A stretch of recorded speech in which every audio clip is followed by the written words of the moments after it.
Caríssimos escuteiros, caríssimas irmãs, caríssimos irmãos, permiti-me que inicie a reflexão sobre a Palavra de Deus, apontando para aquilo que nos diz São Paulo na segunda leitura, ele que escrevia para os Efésios e que hoje fala para cada um de nós. Paulo, prisioneiro, como diz, pela causa do Senhor, recomenda-nos que nos comportemos segundo a maneira de viver a que fomos chamados.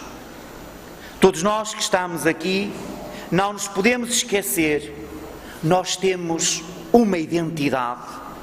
Nós somos batizados, nós somos cristãos, muitos de vós, ou melhor, muitos de nós, somos também escuteiros. E Paulo apresenta os pilares básicos do comportamento do seguidor de Cristo, seja enquanto cristão ou cristã escuteiro. Dizia Paulo que devemos proceder com humildade, mansidão e paciência. Três atitudes espelhadas em toda a existência de nosso Senhor Jesus Cristo. É com humildade que ele nasce em Belém, é com humildade que ele vive a sua vida pública, é com mansidão que se deixa julgar pelos homens e é com grande paciência que ele suporta a sua paixão, os tormentos da cruz.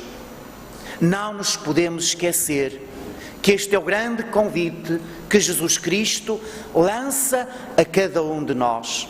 Humildade, mansidão e paciência. Paulo continua depois dizendo: suportai-vos uns aos outros com caridade. Se sentimos que muitas vezes falta a humildade, a mansidão e a paciência, sentimos ainda mais que falta nos nossos dias esta capacidade do suportar, do aguentar, do sofrer. Os escuteiros, num cântico maravilhoso que executam muitas vezes, dizem para lutar, não desanimar, sem olhar às próprias feridas, combater sempre o bom combate. Esta ideologia do escutismo, que é muito mais que uma ideologia, tem de ser também a ideologia de todos nós cristãos, porque esse é o grande exemplo que Jesus Cristo nos dá com a sua paixão e morte na cruz.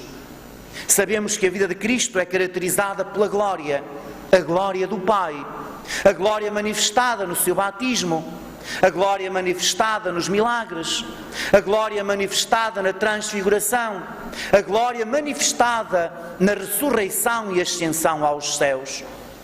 Mas a vida de Cristo não é só glória, a vida de Cristo tem também a cruz, o suportar, o aguentar.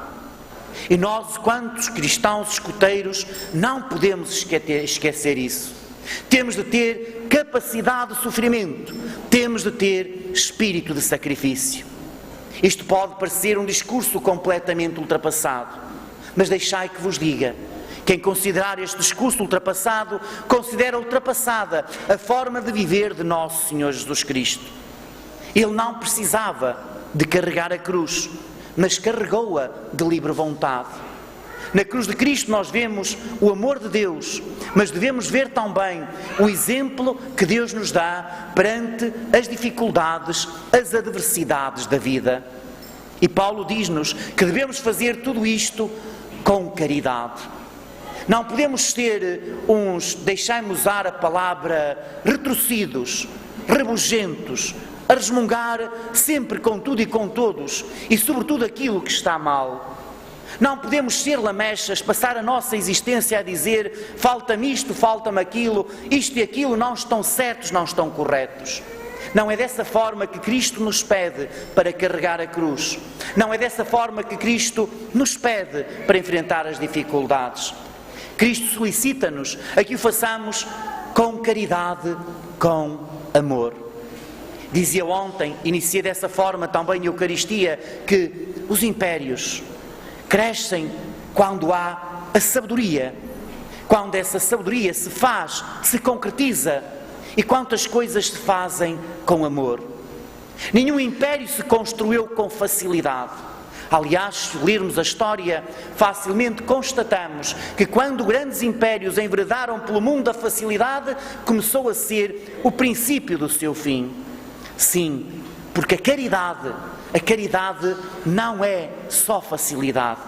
A caridade tem a componente do sacrifício, da dificuldade, do amor. De caridade fala-nos a primeira leitura e também o Santo Evangelho. A caridade que não pode excluir a partilha, aquela capacidade de nos preocuparmos com aquele e aquela que está ao nosso lado, com o nosso próximo. E o nosso próximo não é aquele que está longe, que certamente também deve ser motivo de preocupação para nós e que sabemos que sofre, que passa necessidade. O nosso próximo é aquele que caminha ao nosso lado. Certamente tranquilizamos muitas vezes a nossa consciência, não fazendo mais, dizendo: eu não posso fazer mais, eu não consigo. A primeira leitura do segundo livro dos Reis diz-nos que alguém ofereceu ao profeta 20 pães. Eram tempos de dificuldade, eram tempos de fome, porque a seca era severa. Há muitos anos que os terrenos não produziam praticamente nada e o povo sentia necessidade. Alguém dava ao profeta como primícia aqueles 20 pães. O profeta manda partilhar. E alguém diz: Eliseu, não vale a pena, não vamos conseguir, com tão pouco não vamos satisfazer as necessidades de tanta gente. No Santo Evangelho é um dos apóstolos que se lamenta dessa forma, André, irmão de Pedro, dizendo: está aqui um rapazito com 5 pães e 2 peixes, mas o que é isso para matar a fome a tanta gente? Esta é uma desculpa dos tempos modernos. Não temos recursos, não temos meios, não conseguimos, não podemos socorrer a todos. Precisamos de combater este lamento, porque ele não é verdadeiro, não é correto.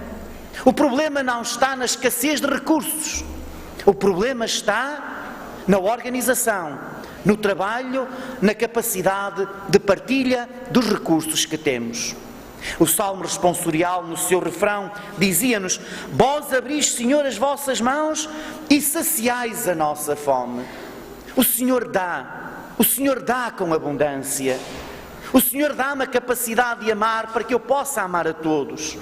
O Senhor, pelo pouco que me dá, dá-me bastante para que eu possa partilhar com aqueles que estão ao meu lado. Então, porque há necessidade, então, porque há fome, então, porque não são suficientes os nossos recursos, porque nós não os sabemos organizar, não os sabemos aproveitar.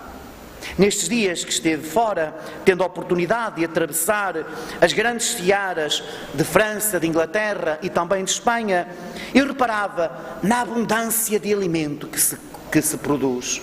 Trigo, milho, batata, fruta, imensa coisa. E eu perguntava: meu Deus, como é possível, com tanta abundância, com tanta coisa, como é possível haver fome no mundo? A resposta surgiu-me no mesmo dia, numa simples estação de fast food, quando há um pedido que vem trocado e que por acaso se vai dizer que vem trocado, imediatamente que se faz, vai tudo para o lixo e serve-se outra coisa. É apenas um exemplo da razão pela qual as coisas não funcionam.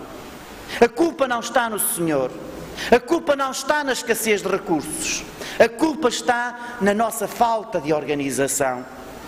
E é uma coisa que às vezes nós ouvimos e que eu penso que será uma grande blasfémia contra o nosso próprio Deus, que é a afirmação daqueles que dizem: se Deus existisse não havia tanta fome, não havia tanta miséria, não havia tanta desgraça.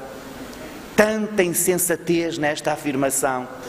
O Senhor abre as suas mãos e sacia as nossas necessidades. O Senhor dá mais que suficiente. O problema está no que esbanjamos. O problema está no que estragamos. E não pensemos apenas só nas cadeias grandes, as multinacionais, nos que desperdiçam. Não olhemos apenas para os gananciosos que amontoam.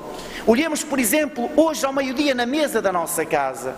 Reparemos naquilo que se vai passar na mesa hoje do nosso almoço. e ires ver quanta coisa nós deitamos fora. Porque não me agrada, porque está passado demais, porque está cru, porque isto, porque aquilo, e simplesmente descartamos, deitamos ao lixo. E esquecemos que tanta gente nem tem muito passado, nem tem cru, nem tem picante, nem tem salgado. Tanta gente não tem nada para saciar a sua fome. E depois tentamos descarregar a nossa consciência. Não têm porque não querem, não têm porque estão preguiçosos, não têm porque se organizam. É verdade. Há muita verdade nessas afirmações. Mas não descartemos a nossa responsabilidade. Não nos fiquemos apenas nela. Olhemos da nossa parte, naquilo que nós fazemos. É verdade, há muito desperdício, mas nós não seremos causadores desses desperdícios. Escuteiros e escuteiras, já fiz aqui referência à capacidade, ao espírito de sacrifício que um escuteiro, e também um cristão, claro está, deve ter. Faço também um apelo à economia, que também é um princípio do escutismo, à poupança, à sobriedade, ao equilíbrio, à partilha, para que possa acontecer aquilo que Paulo desafia também na segunda leitura, para que vivamos como verdadeiros irmãos, para que não falte nada a ninguém, para que todos possamos viver em paz. Escuteiros de São Martinho de Sande, muitos parabéns pelos vossos 55 anos.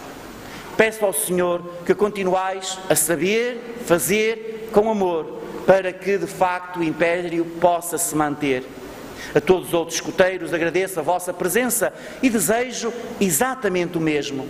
Nos vossos agrupamentos, nas vossas comunidades, não vos esqueçais, sois escuteiros cristãos católicos.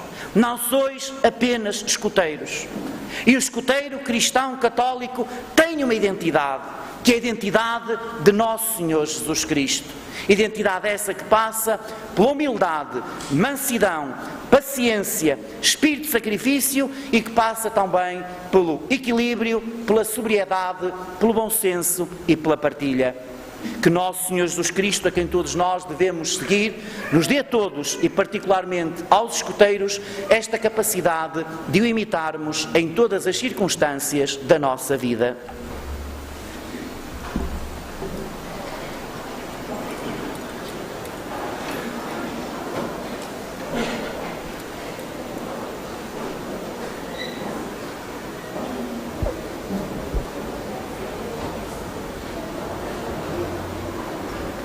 Professemos a nossa fé. Creio em um só Deus, Pai Todo-Poderoso, Criador do céu e da terra, de todas as coisas visíveis e invisíveis. Creio